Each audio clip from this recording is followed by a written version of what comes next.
So, today was supposed to be a pretty chill ass day. Supposed to drive to work. We're gonna do a tasting. I was supposed to try out all the new drinks. Yesterday we had our Oyster 101. And yeah. I guess interesting change of events. Levert is gonna need some new hoses. I realized that it got so hot, one of the fucking hoses melted to the radiator, so I need a new radiator. My shit is dummy slammed.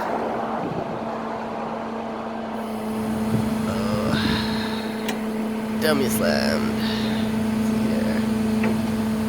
Yeah. Actually, we made it. Clear it. We're actually clear. We're clear. We're good. We're good. We're good. We're good. We're good.